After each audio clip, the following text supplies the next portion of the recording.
Tonight for Sports Casuals, we got March Madness to talk about. We got some crazy NBA games with big playoff implications, NHL games, and our dog shit Twins. So let's get right into it. Tennessee versus Houston today. An absolute letdown by my Volunteers. Lowest scoring half by a first or second seed in March Madness history. 15 points. Shit is the only way to That's describe it. 0 for that's horrible. 14 from 3 to start the game. And, Houston played some good defense. They're known for their defense.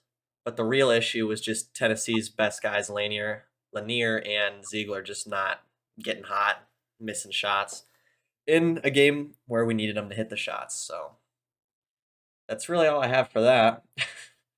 Go over to Auburn and Michigan State, the other Elite Eight game of the day, where another 1 seed wins. I guess that's just what's happening in March Madness now. I didn't watch the game, but I wrote down one note. Johnny Broome injury gimmick. This guy and his injuries, dude. I see him walking off the court. I see people saying, he's hurt again, talking about his shoulder. Every time I tune into an Auburn game for some reason. I'm not sure what the deal is with that, but I can't shit on him too much because he dropped 25 with 14 rebounds. So, yeah. Maybe he just plays hardball. Hardball, but has to walk to the locker room every 5 minutes. So I don't. Whatever. Got brittle bone disorder, but he plays hardball. Exactly. It's the first time since 2008 that all 4 1 seeds made the Final Four. Just a boring year of March Madness. I don't know how much you've watched, but I just haven't really felt the madness. I watched 2 hours of the round of 64. Well, I mean, you put in some labor there when it Sir, was needed, absolutely. and then you gave You know what up. happened? You know what also happened in 2008? What happened? This is going to be nuts. What are we hearing? An economic crash. Oh, okay. Well, So, shit. hopefully Is that a prediction? That's the second prediction on Sports Casuals. Hopefully this isn't a harbinger of things to come. Oh, God. It's terrible. Another headline for March Madness I have is the NIL might be ruining the tournament. Maybe I'm jumping the gun a little bit, but there wasn't any upsets, at least none that I fucking picked. Apparently my bracket was just the worst thing on planet Earth because nothing seemed to go right there. How about yours? No. In our work pool, I was looking at my bracket, looking at my girlfriend's bracket. She picked 0 upsets throughout the entire tournament. Of course, she's winning the pool by about 100 points. Obviously. I'm almost dead last, so I was getting harped a lot last night by her. Jesus. So, my shout dad out. picked the whole Elite Eight right.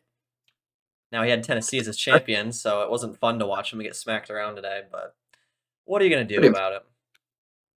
I saw this stat going into the Sweet 16 that 54% of points that had been scored in the tournament were scored by players who had been in the transfer portal at one point. So I don't know if it's NIL or portal or if it's a little bit of both. Yeah, but yeah. That's pretty crazy. They might have an issue, and I might be jumping the gun, but they might have an issue. But that'll wrap it up for March Madness. Timberwolves beat the Pistons 123 to 104. Interesting game. We were kind of pissed off in the chat talking about it, especially early on when Malik Beasley dropped 6 threes in 1/2 on us. But even though we were down 13 at one point, we came back in the second half and beat them by 19. So what do you think about the game? At one point, there was a 40-point swing in the game. Timberwolves went from down 16, I think it was, to up 24. Oh, my God. So they were up more eventually at one point. Jeez. Well, yeah. The big storyline for the game that I'm sure you know of is the fight. Big time brawl. We're strangling children, apparently, Isaiah Stewart, and it ends up with Stewart, like I said, Naz Reid, DiVincenzo, and 4 other players and coaches getting ejected. 7 people got tossed out of the fucking game over this fight. But it was kind of the spark we needed. We were down 10 at the time, and it allowed for Ant and Randall to get hot in the second half. Yeah, Ant went off in the third quarter. 19 points, I think it was, in the third. Jesus. Obviously, when I don't watch, that'll happen. Another big player from the game is Rudy, who had 19 points and 25 boards. You're talking about Halliburton not getting gritty. Rudy Gobert is the exact opposite of Halliburton. Fifth player in Timberwolves history to have 25 boards in a game. Shit. He's on Mount Rushmore for the Timberwolves now. Absolutely. We got KG, Ant, Anthony Towns, and Rudy Gobert. Kevin Love can go up there over Cat. And then Rudy Gobert at 4. Ant was 2 for 8 in the first half. Like we said, he got hot in the second, luckily, where they won. And Randall also had a slow start, but finished with 26 points, 8 rebounds, and 5 assists. So it's a good game, and it gave us a big jump for the playoffs. Yes, it did. Julius got hot when we needed him. He really just put the team on his back there after the fight and said, "Yeah, when we needed a spark." Yeah, he said they want to get dirty. I'll get gritty. I'm gonna go to the paint, lay that shit up. Yeah. Did you see his little finger roll one? He went under a guy with one of them and spun that shit. It's like, dang. Yeah, that was nutty. So it's a big game for the playoff standings, though, because we jumped the Clippers and we stay right on the Warriors' tail to just hopefully get out of the damn play-in at some point here. If we could just squeak out of it, I'm confident we could do something in the playoffs if we would get out of the play-in. But if we're in the play-in, I am not confident at all. Yeah, I think this team's more suited for a 7-game series than a 1-game head-to-head. Yeah, I mean, we see that with how we play OKC. We play the top teams tough. The Warriors today smacked the shit out of the Spurs, 148-106. Not much of a surprise. Why do I keep doing this with my fucking hands? What's the issue with that? Big game for the Warriors, even though the Spurs didn't have Wemby or Fox. They just didn't really have anyone who could do much. Keldon Johnson put up 19, but aside from that, just a bloodbath for the Warriors. And it's a big game for them because, like I said, they stay ahead of the Timberwolves in the playoff race. They did all that without much help from Butler or Curry. I saw that. 26 total points between the two of them, 13 and 13. Do you want to try to pronounce the name of the guy who dropped 27? Because I did not want to, so I left it out. Brandon Podziemski. Podziemski. That's all I need. 6 Warrior players dropped 13 points, so they just everyone did their part, and they dominated them. So 2 easy games for the. How much did Buddy have? 19. Like that from Buddy. 2 easy games from the Warriors, but now the schedule gets rough for the rest of the season. There might be 1 or 2 more easy games, but it gets rough, and even their season finishes playing the Clippers, which could be good or bad for us. Probably good, just because it guarantees one of them is going to lose their last game. So playoff implications in that one. Yeah, and I guess I'll just use that to go right in to the Clippers losing to the Cavs. I think they lost by 5 points today. I'm not gonna lie, I didn't watch or look at the box score. But playoff standings, we benefit from the playoff standings, so I'm happy about it. We are in that 7th seed, and we're right on the Warriors' tails. So let's see what the Wolves can do to make something happen there. Look at this ad that ESPN just gave me. The Wild lose a tough one in St. Paul to the Devils. Just came out sleeping again. Needed a fight from Foligno to even kind of wake the team up, and it didn't really work. Dropped 5-2.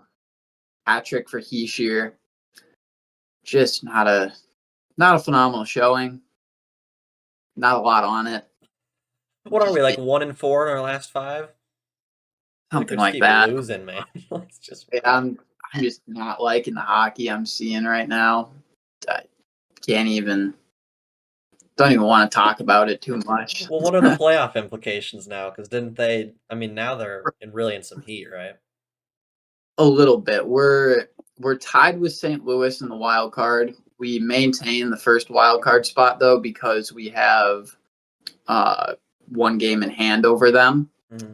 And but St. Louis, they've won 9 in a row. They have points in 12 of their last 13.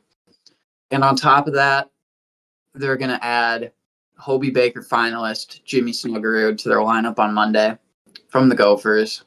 I recognize that name. Yeah, he was very fun to watch here, and now I'm going to have to be annoyed every time he scores.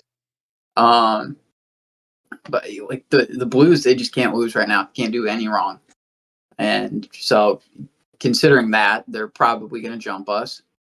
If they do jump us, we are currently six points up on Vancouver to hold them off from the last seed, and then 7 points up on Calgary. So we do have a little bit of leeway. Yeah. But you know, just gotta get points. Like at least get the games to overtime, which we haven't been able to do.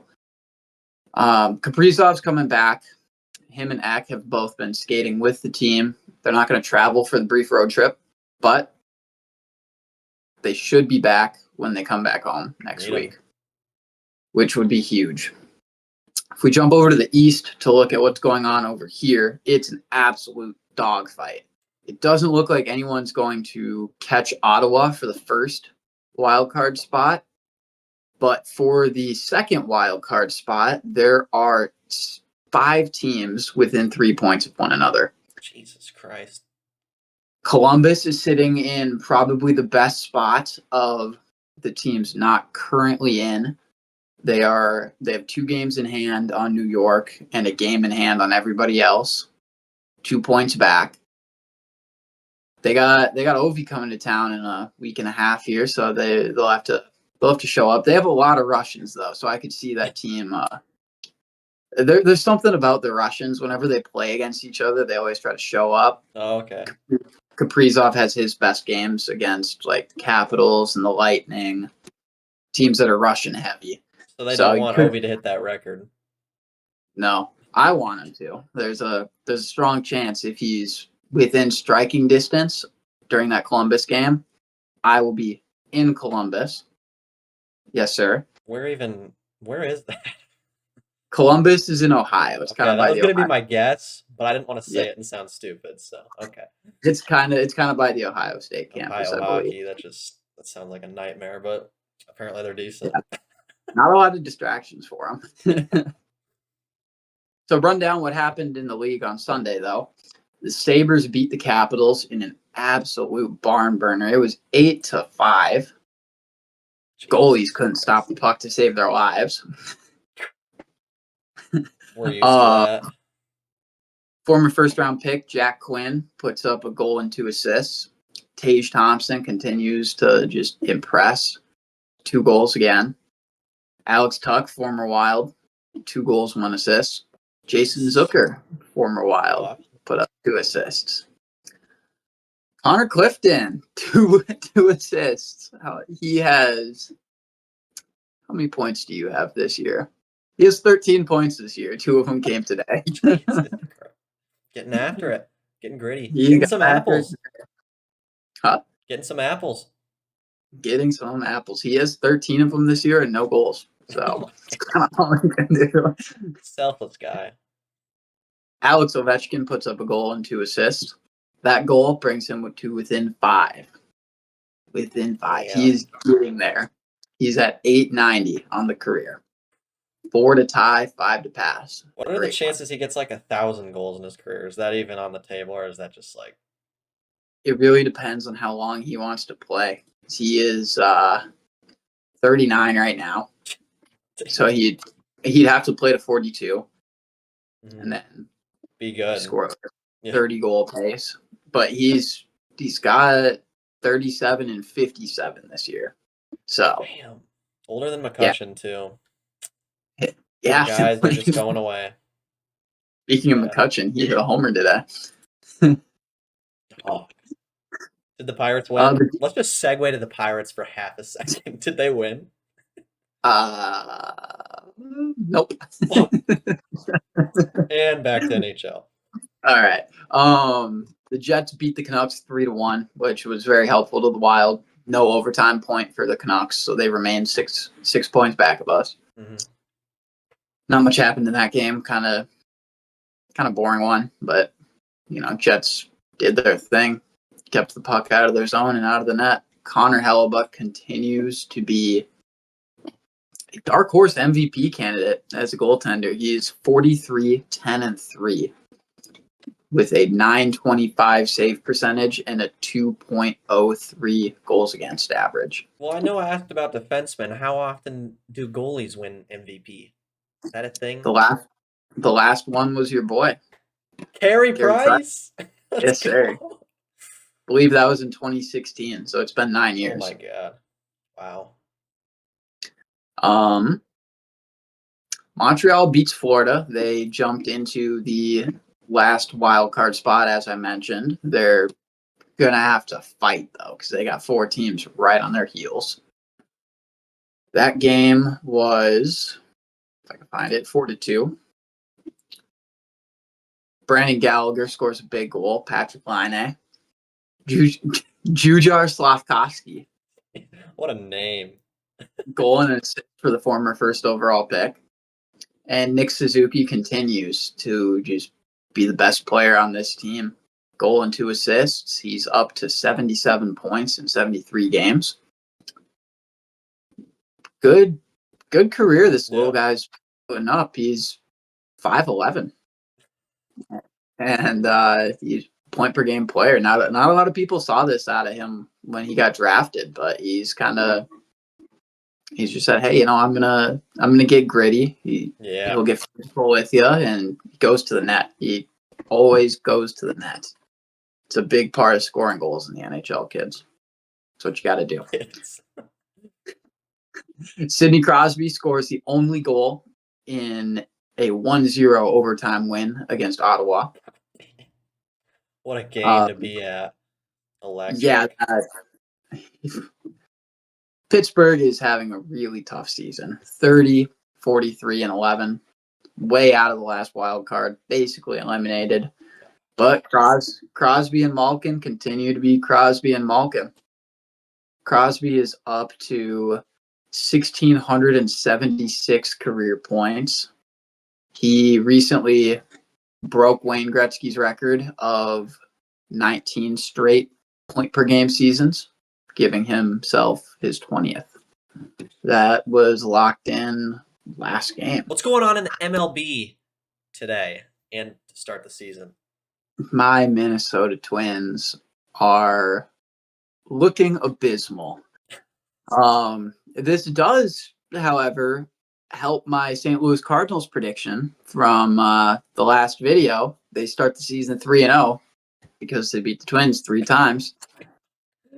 Nolan Arenado has got a home run and 2 doubles. He's hitting .455. So, like I said, if he hits like a beast like he used to, he could drag them somewhere, and he did in this series. Yeah, was that your crazy out there prediction? That varied from Anthony's a lot, didn't it? Yeah, it did. Last, maybe, or they were low. But I don't know if they. Did he have them last? Yeah, he had them. I believe he had them in either No, he had the Pirates in last for that. And then they were 4. Yeah. For this game, we'll start with the positives for the Twins because there were so few. Willie Castro smacks his 3rd double of the year, which was a nice little swing. Matt Wallner also put up a double, his first hit of the season. He's hitting .091. I was hoping he would be a breakout candidate for the Twins, but this is not a hot start for the Willie Castro also smacked his first home run of the season. So last year's All-Star fill-in for Correa, because he got hurt right before the All-Star game. He's swinging a hot bat. He's the only one in the lineup that looks even semi-decent. I think they might have left the good bats down in Fort Myers when they came back from spring training, and they sent up the bats you want the players to break over their knees instead of the bats you want them to hit with. Bailey Ober had the worst start of his career, I'll say. And there's something about Ober at the beginning of the season when they play in Missouri. Last year in Kansas City, He had a very similar start where he didn't make it through 3 innings and he allowed 7 runs for his first start of the season. And today he went 2 2/3 innings and gave up 8 runs. So just keep the man out of Missouri, I guess. God. He's generally a very solid pitcher. He's like a 3.7 career ERA guy. Not when he pitches in Missouri in April. Jesus. Get him out of Missouri. Is there anything else to be optimistic about here? Byron Buxton and Carlos Correa made it through the first 3 games healthy. Yes. Yes.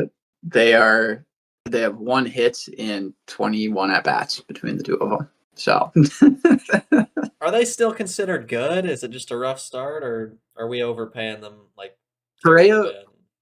Correa was always more defensive oriented, a very solid hitter, not anything off the charts or anything, but he's a former, I think he won a platinum glove, which is like the gold glove of gold gloves, best fielder in the league. Buxton's won a couple gold gloves and a platinum glove as well.